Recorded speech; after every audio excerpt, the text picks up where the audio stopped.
আসসালামু আলাইকুম। উপরের এবং নিচের ভিডিওটার মাঝে তফাৎ হলো ৯৫ দিন অর্থাৎ ৩ মাসের। আমি জানি না আপনারা আপনাদের জীবনে কতগুলো গরুর পরিবর্তন দেখেছেন।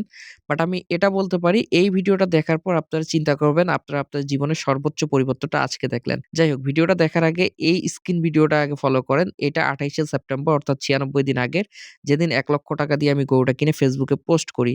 তো পোস্ট করার ভিডিওটা দেখলেন, এখন দেখেন পরিবর্তনের ভিডিও। তার পরের দিন আমি ২৯ তারিখে উপরের ভিডিওটা করে রাখি এবং নিচে যে ভিডিওটা দেখতেছেন এটা আজকে করলাম ৯৫ দিন পর।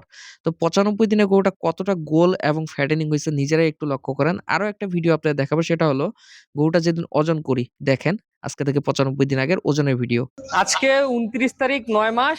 এই যে গরুটা দেখতেছেন এই গরুটার ওজন দেখেন এখানে ২৭৪ কেজি ৮০০ গ্রাম অর্থাৎ ২৭৫ কেজি। ৳১,০০,০০০ দিয়ে কেনা একটা গরু। তো আপনারা দেখতে পেলেন গরুটা যেদিন আমি ওজন করি সেদিন এটার ওজন এসেছিল ২৭৫ কেজি, যেটা আমি ২৯শে সেপ্টেম্বর ২০২৫ সালে আমার ফেসবুকে পোস্ট করেছিলাম। সে পোস্টের ভিডিও আপনারা দেখলেন।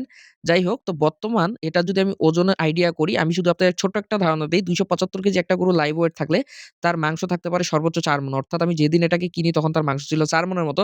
কিন্তু এখন আমরা আইডিয়া করছি এই গরুটার শরীরে ৭ থেকে ৭.৫ মণ মাংস আছে। সেই হিসাব করতে গেলে প্রতি মাসে এটা ১ মণেরও বেশি ওয়েট গেইন করেছে শুধু মাংসের। আলহামদুলিল্লাহ। এটা খুবই মানে কি বলবো বলার মতো না, যেটা অবিশ্বাস্য একটা পরিবর্তন। যেটা সামনে যখন আমি এটা লাইভ ওয়েট করব, ওজন করব তখন আপনারা নিজেই দেখতে পাবেন। শুধু আমি আপাতত এটা বলে রাখি এই গরুটা প্রতি মাসে ১ মণেরও অধিক মাংস গেইন করেছে প্রতি মাসে আলহামদুলিল্লাহ। আপনারা অনেকে বলবেন কি, কি খাবার দেওয়া হয়েছে? এজন্য খাবার তালিকাটা এখানে দিয়ে দিলাম। এটা দেখে আপনারা নিজেই খাবারগুলো তৈরি করতে পারবেন। নিচে যে ভিটামিন সাপ্লিমেন্ট গুলো লাগবে এগুলো যদি খুঁজে না পান এখানে দেওয়া নাম্বারে যোগাযোগ করে কিনে নিতে পারেন। ধন্যবাদ সবাইকে। আসসালামু আলাইকুম।